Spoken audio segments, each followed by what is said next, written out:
morning, dear students. Today I shall be dealing with Manik Bandyopadhyay's story, The Final Solution. Now, Manik Bandyopadhyay is one of the noted Bengali writers who felt deeply the sufferings of the poor and the displaced. During his 48 years lifespan, for he was born in 1908 and died in 1956, he has written many unforgettable novels and short stories. His novels are as many as 38 and short stories above 300. At the age of 21, he wrote his first novel, Divaratri Kabbo, Poetry of the Day and Night. His works have been translated in many languages. His most famous novel, Padma Nodir Maji, Boatman of the Padma, has been translated thrice in English. His writings are imbued with the details of the hard life of the deprived and the downtrodden. Manik Bandyopadhyay's short story, The Final Solution, is translated by Rani Ray from its original Bengali version, and it captures the disturbed world of the refugees during the partition. The story is one of the acclaimed works of Manik Bandyopadhyay. The plot of the story revolves around a poor family who migrated to West Bengal after the partition. The partition that turned them into destitute, homeless vagabonds. The story deals with the helplessness of a young mother, Mallika, who struggles to keep herself and her body in the face of horrific events. The story reveals the horrific consequences of partition, namely insanity, contempt, decaying human values, spiritual purification, and indifference to human existence. The story spans a day only, and within it, a woman transforms herself from a very weak feminine sufferer to a strong fighter. A woman's resilience, fighting capacity, mental might, which accounts never to yield, has been delineated perfectly with many layers of painful tones. At the beginning, the sense of homelessness grabs the attention of the readers. A large number of people, with a few of their essential belongings, huddled together in the occupied spaces in the platform of a railway station. Manik Bandyopadhyay writes, and I quote, "One could see the forlorn, dispossessed people spending their days and nights huddled together like herds of cattle and goats in the shelter of a railway platform." Unquote. The writer underscores the deplorable condition of these uprooted and dispossessed people by saying that they lived like cattle. The story portrays only one family among so many in the platform. One small mattress is the kingdom of the family, consisting of 4 members. The members are named with care: Mallika, Bhushan, Asha, and Khokon, a 2.5-year-old child. Many aspects of Mallika's life have been pointed out in the story. The world as if stares like a bird of prey to the women like Mallika. Being a woman, she is vulnerable to many traps and seduction. So the small world is painted as dark and ugly. Even the sun's light is befitting here. Only night fits their situation. If the sun had option not to rise, it would not rise to show these people delight. With the paucity of space, there is extreme hunger prevalent among the homeless people. The condition of the mothers and the small children is the worst. The mother in Molika feels agonizing pain watching the small child going without food. The child goes on whimpering for food all the time. She becomes desperate to find food and feed the child. But there is no scope for food. The situation turned absolutely hellish. And I quote, that continued to live one hell of a life in the station. Unquote. The male member of the family is suffering from malaria, fever. There is no scope for treatment. The day when the story unfolds is an extremely bad one because Molika's family had nothing to eat. They were on the brink of fasting. The condition of the child is more heartrending. He had been whimpering since early morning. He howled and dropped from time to time. There was no help from anyone. Men from various organizations and societies visited the place, but no changes came to their lives. People lost their hope to rely on the government. Only people left to aid them are the dishonest, capitalistic, opportunist touts like Promoto. In this situation, the mother in Malika crossed the limit of endurance. She becomes desperate to save her child. One of the most valuable aspects of human self, the motherly self, becomes deeply traumatized in such situation.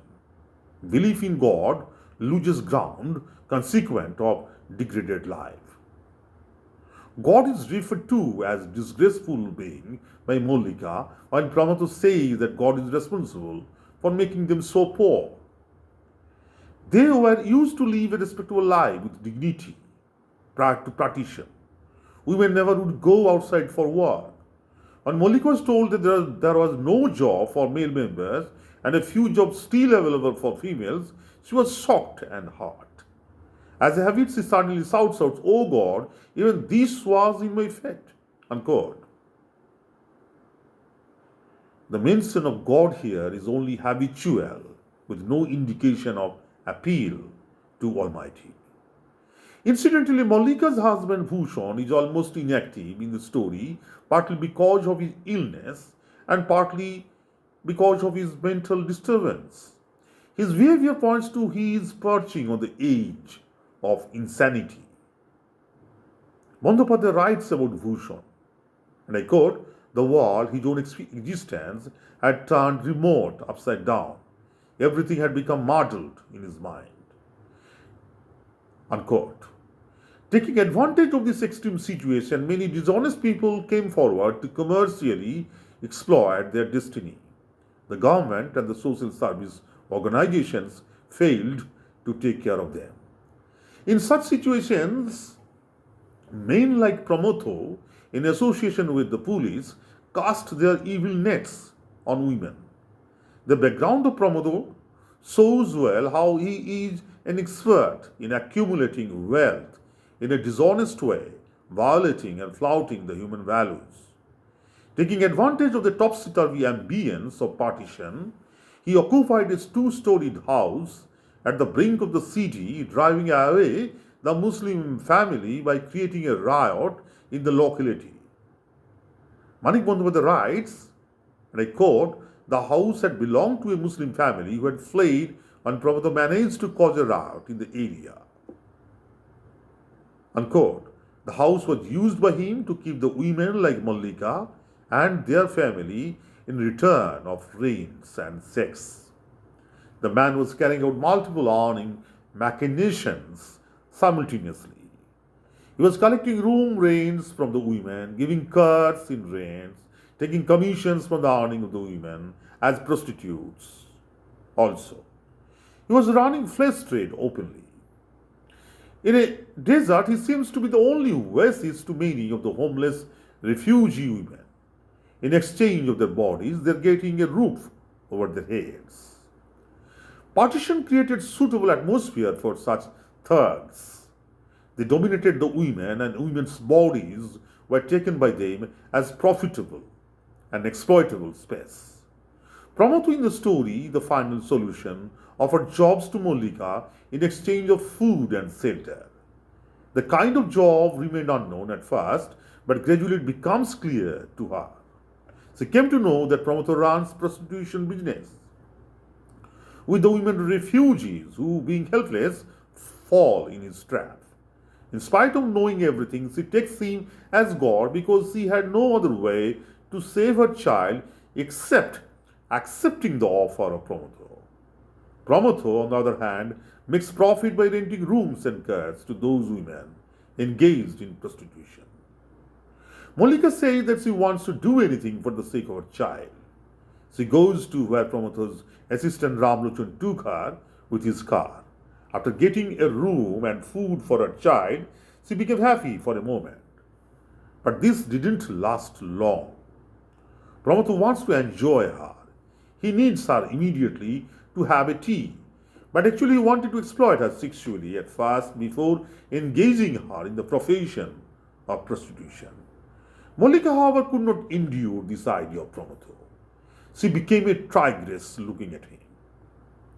The writer has used animal imagery to depict Malika's anger. To Pramod, her emaciated, hungry looks took on the form of human tigress as she kept fidgeting. The way she looked straight at him, her head raised, it seemed she was about to pounce on him, dig her teeth into his flesh. This is a way to look at human beings as beasts. Partition, in fact, made people beastly, taking away the human values from them. When most of the women were ready to surrender to the situation, Malika stood to decide to protest this exploitation. She gathered courage and became strong and aggressive. Malika's degrading humanity is perceived in Pramod's attempt to make her clean and well looking. With an indistinct idea of what would happen to her, Malika had to respond to the call of Pramod. She went to his gorgeous home in the city suburb. Malika's grimy clothes, filthy sandals, and unkempt hair have made her detestable to a tout like Pramod. The hypocritical society gave her access to an aroma-filled bathroom only to make her sexually exploitable. She was going through a psychological trauma, facing Pramod at his house. First time she was watching someone drowning glasses of alcohol at one go. She became ferocious when Pramod drew and fooled her to his bosom, saying that this way he wanted to get her. Malika then leads the readers to encounter a counter-violence which bespeaks of women's courage and fortitude in the atmosphere of hegemonic patriarchal violence. She uses the soda bottle as her weapon to strike the man who wanted to exploit her.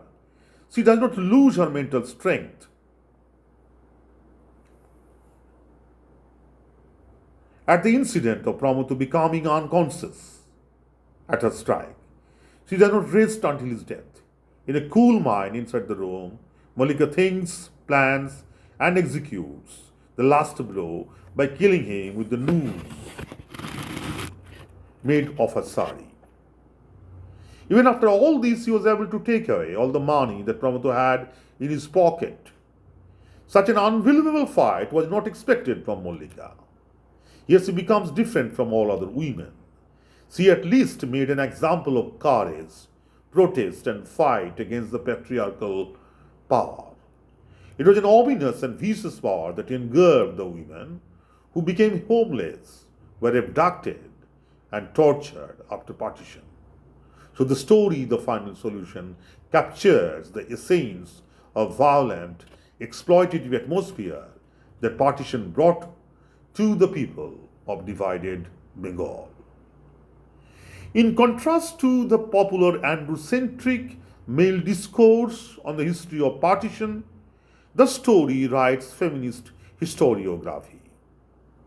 And according to Joan Wallach Scott, it, quote, made women the focal point, subject, and narrative against